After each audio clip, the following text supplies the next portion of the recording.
Welcome to Audiobook Buddy. The Richest Man in Babylon. Written by George S. Clason. Narrated by Edison. Chapter 9. The Camel Trader of Babylon. The hungrier one becomes, the clearer one's mind works, also the more sensitive one becomes to the odors of food. Tarkid, the son of Azure, certainly thought so. For 2 whole days he had tasted no food except 2 small figs purloined from over the wall of a garden. Not another could he grab before the angry woman rushed forth and chased him down the street. Her shrill cries were still ringing in his ears as he walked through the marketplace.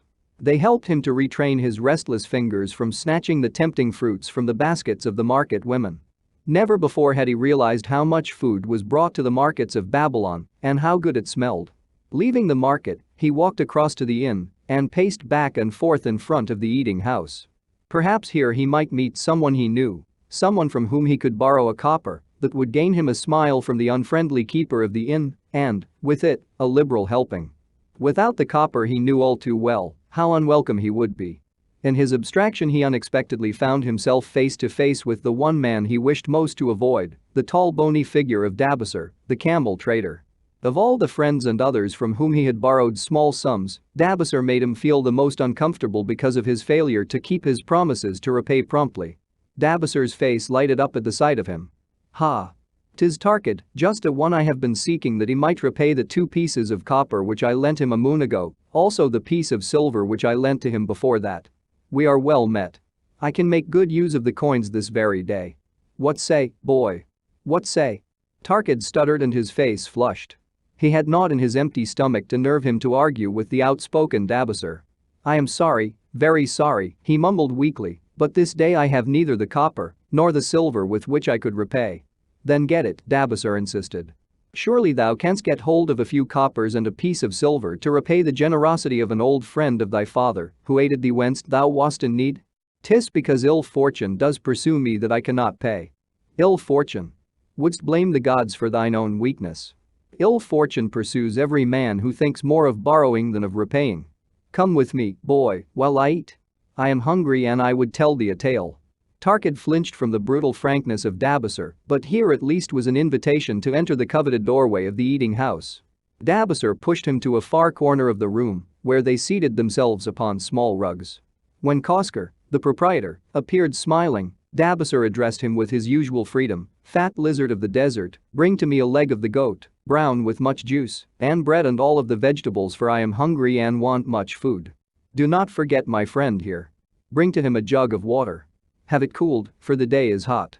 Tarkid's heart sank. Must he sit here and drink water while he watched this man devour an entire goat leg? He said nothing. He thought of nothing he could say. Dabasser, however, knew no such thing as silence. Smiling and waving his hand good-naturedly to the other customers, all of whom knew him, he continued. "I did hear from a traveler just returned from Urfa of a certain rich man who has a piece of stone cut so thin that one can look through it. He put it in the window of his house to keep out the rains. It is yellow, so this traveler does relate, and he was permitted to look through it, and all the outside world looked strange and not like it really is. What say you to that, Tarkid? Thinkest all the world could look to a man a different color from what it is?" "I dare say," responded the youth, much more interested in the fat leg of goat placed before Dabasser. "Well, I know it to be true, for I myself have seen the world all of a different color from what it really is, and the tale I am about to tell relates how I came to see it in its right color once more." "Dabasser will tell a tale," whispered a neighboring diner to his neighbor and dragged his rug close. Other diners brought their food and crowded in a semicircle. They crunched noisily in the ears of Tarkid and brushed him with their meaty bones. He alone was without food. Dabasser did not offer to share with him, nor even motion him to a small corner of the hard bread that was broken off and had fallen from the platter to the floor. "The tale that I am about to tell," began Dabasser, pausing to bite a goodly chunk from the goat leg, "relates to my early life and how I came to be a camel trader. Didst anyone know that I once was a slave in Syria?" A murmur of surprise ran through the audience, to which Dabasser listened with satisfaction.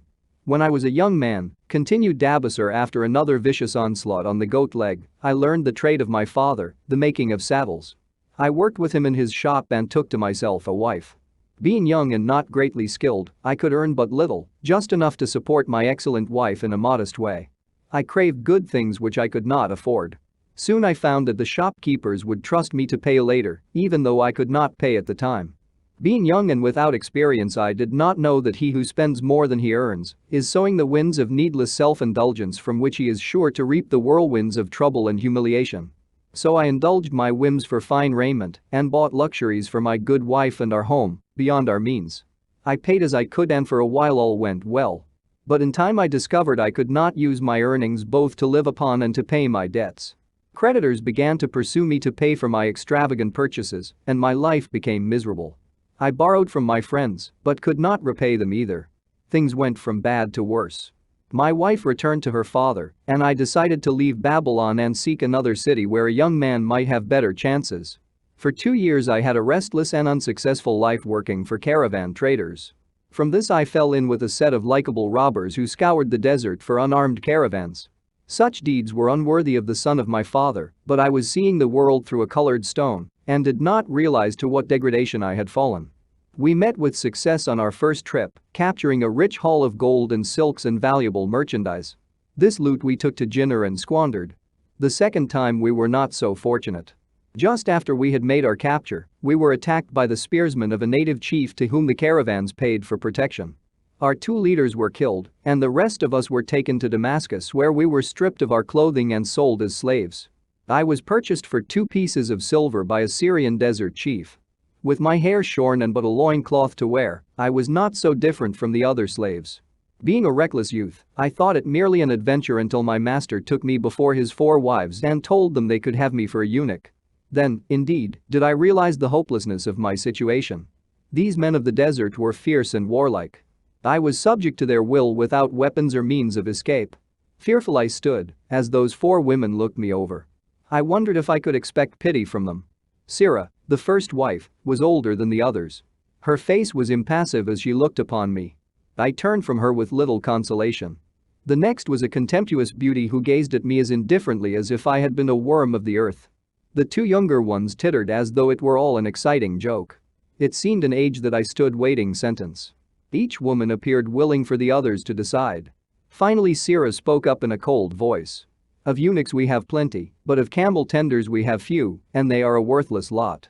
Even this day I would visit my mother who is sick with the fever, and there is no slave I would trust to lead my camel. Ask this slave if he can lead a camel. My master thereupon questioned me, what know you of camels? Striving to conceal my eagerness, I replied, I can make them kneel, I can load them, I can lead them on long trips without tiring. If need be, I can repair their trappings. The slave speaks forward enough, observed my master. If thou so desire, Sirah, take this man for thy camel tender. So I was turned over to Sirah, and that day I led her camel upon a long journey to her sick mother. I took the occasion to thank her for her intercession, and also to tell her that I was not a slave by birth, but the son of a freeman, an honorable saddle maker of Babylon. I also told her much of my story. Her comments were disconcerting to me, and I pondered much afterwards on what she said. How can you call yourself a free man when your weakness has brought you to this? If a man has in himself the soul of a slave, will he not become one no matter what his birth, even as water seeks its level? If a man has within him the soul of a free man, will he not become respected and honored in his own city in spite of his misfortune? For over a year I was a slave and lived with the slaves, but I could not become as one of them.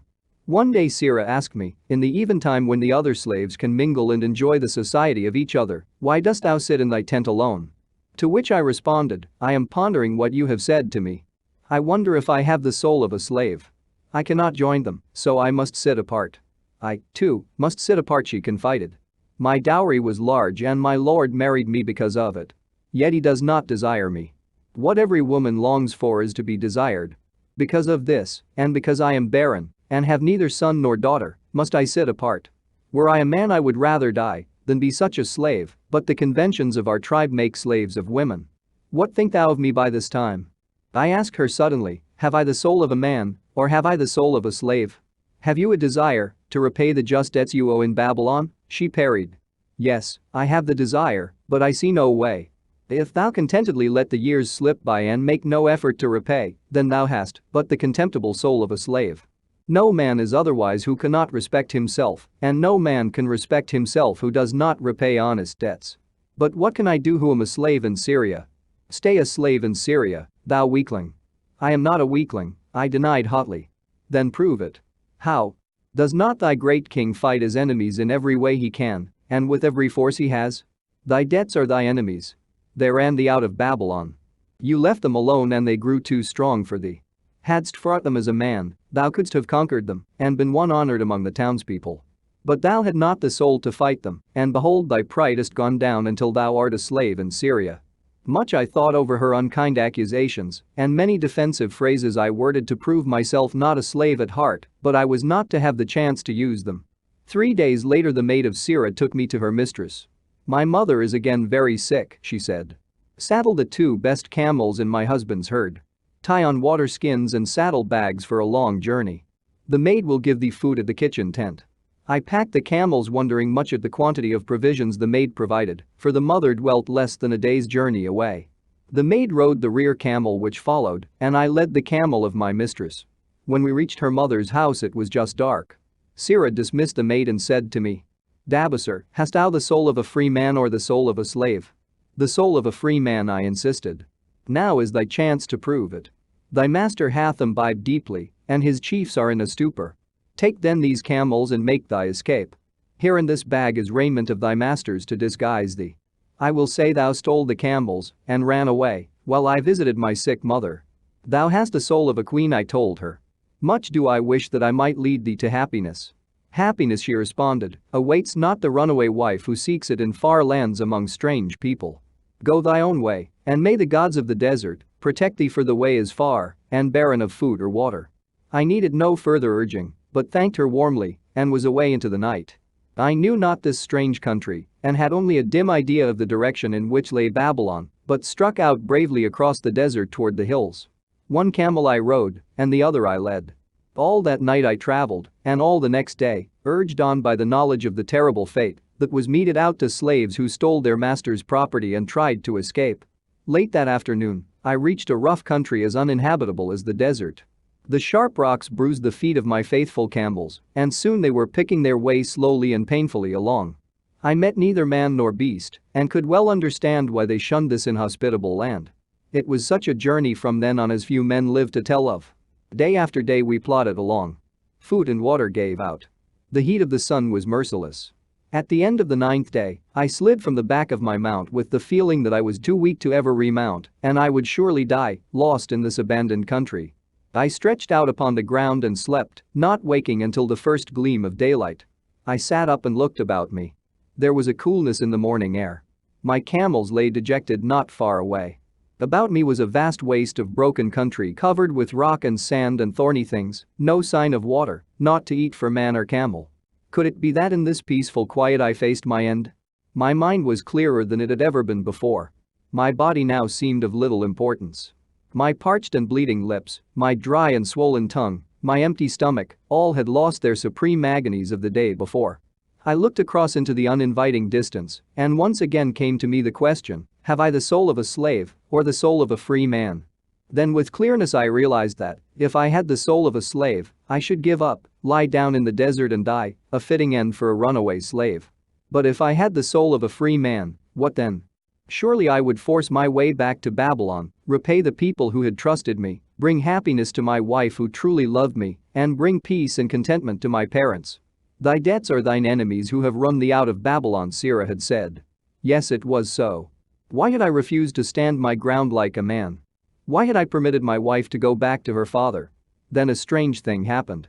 All the world seemed to be of a different color, as though I had been looking at it through a colored stone which had suddenly been removed. At last I saw the true values in life. Die in the desert. Not I. With a new vision, I saw the things that I must do. First I would go back to Babylon and face every man to whom I owed an unpaid debt. I should tell them that after years of wandering and misfortune, I had come back to pay my debts as fast as the gods would permit. Next I should make a home for my wife and become a citizen of whom my parents should be proud. My debts were my enemies, but the men I owed were my friends, for they had trusted me and believed in me. I staggered weakly to my feet. What mattered hunger? What mattered thirst? They were but incidents on the road to Babylon. Within me surged the soul of a free man going back to conquer his enemies and reward his friends. I thrilled with the great resolve. The glazed eyes of my camels brightened at the new note in my husky voice. With great effort, after many attempts, they gained their feet. With pitiful perseverance, they pushed on toward the north where something within me said we would find Babylon. We found water. We passed into a more fertile country where were grass and fruit. We found the trail to Babylon because the soul of a free man looks at life as a series of problems to be solved and solves them, while the soul of a slave whines, "What can I do who am but a slave?"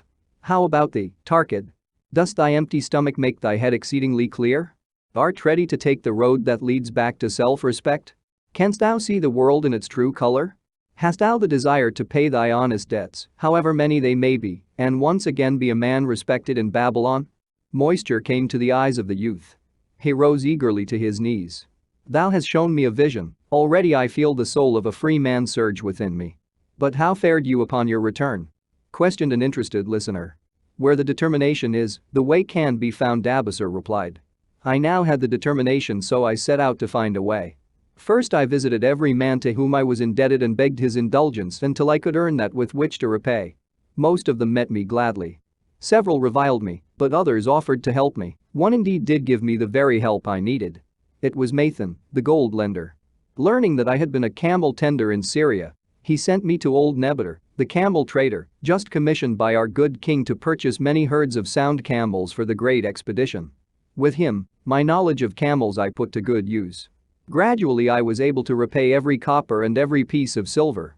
Then at last I could hold up my head and feel that I was an honorable man among men. Again Dabasur turned to his food. Kosker, thou snail, he called loudly to be heard in the kitchen, the food is cold. Bring me more meat fresh from the roasting. Bring thou also a very large portion for Tarkid, the son of my old friend, who is hungry and shall eat with me. So ended the tale of Dabasur the camel trader of old Babylon. He found his own soul when he realized a great truth, a truth that had been known and used by wise men long before his time. It has led men of all ages out of difficulties and into success, and it will continue to do so for those who have the wisdom to understand its magic power. It is for any man to use who reads these lines.